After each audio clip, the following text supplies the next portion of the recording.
पश्चिम बंगाल के खासकर उत्तरी इलाके में ट्रेन से कटकर हाथियों की मौत की घटनाओं पर अंकुश लगाने के लिए पूर्वोत्तर सीमांत रेलवे ने एक नई पहल की है। रेलवे ने बंगाल के उत्तरी डुआर्स इलाके में रेल की पटरियों पर advance elephant intrusion detection system नामक एक पूर्व चेतावनी प्रणाली लगाई है। हाल ही में इस पायलट परियोजना का परीक्षण किया गया। इससे हाथी के पटरी के नजदीक आते ही इसकी सूचना नजदीकी स्टेशन पर पहुंच जाएगी। इसके बाद उस पटरी से होकर गुजरने वाली ट्रेनों के ड्राइवरों को अलर्ट किया जा सकेगा।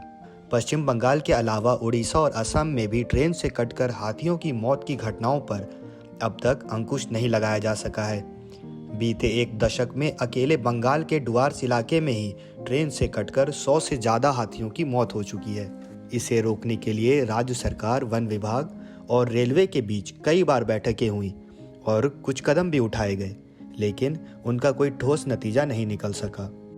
अब ऐसी घटनाओं को रोकने की दिशा में ठोस पहल करते हुए रेलवे ने डायना रेल ब्रिज से अलीपुरद्वार जिले के मदारी हाट तक सेंसर लगाया है। हाल ही में हुए इसके परीक्षण के लिए एक प्रशिक्षित हाथी को मौके पर ले जाया गया था। रेलवे के अधिकारियों का कहना है कि इस पूरी परियोजना पर 620 करोड़ की लागत आएगी और इसके लिए जापान इंटरनेशनल कॉरपोरेशन एजेंसी यानी GICA ने वित्तीय सहायता मुहैया कराई है। यह स्वचालित चेतावनी प्रणाली ऑप्टिकल फाइबर आधारित है। इस रूट पर कई ऐसी जगहें हैं जहां से जंगली जानवर रेल की पटरियां पार करते हैं। उन इलाकों में यह प्रणाली लगाई जाएगी। जानवर और खासकर जंगली हाथी के रेलवे की पटरी के 10 मीटर के दायरे में आते ही नज़दीकी स्टेशन के अलावा नज़दीकी लेवल क्रॉसिंग पर तैनात गेटमैन और अलीपुरद्वार स्थित कंट्रोल रूम को इसकी सूचना मिल जाएगी। उसके बाद इस इलाके से गुजरने वाली तमाम ट्रेनों के ड्राइवरों को अलर्ट भेज दिया जाएगा। इससे उनके ट्रेनों की गति घटाने या फिर उसे रोकने का पर्याप्त समय मिल जाएगा ताकि ट्रेन से कटकर हाथियों की मौत न हो। अब तक जंगली हाथियों के पटरियों के पास पहुंचने की सूचना वन विभाग के कर्मचारी रेलवे को देते थे। इसके बाद रेलवे ड्राइवरों को इसकी सूचना देता था, लेकिन इससे काफ़ी समय लग जाता था और तब तक हादसा हो चुका होता था।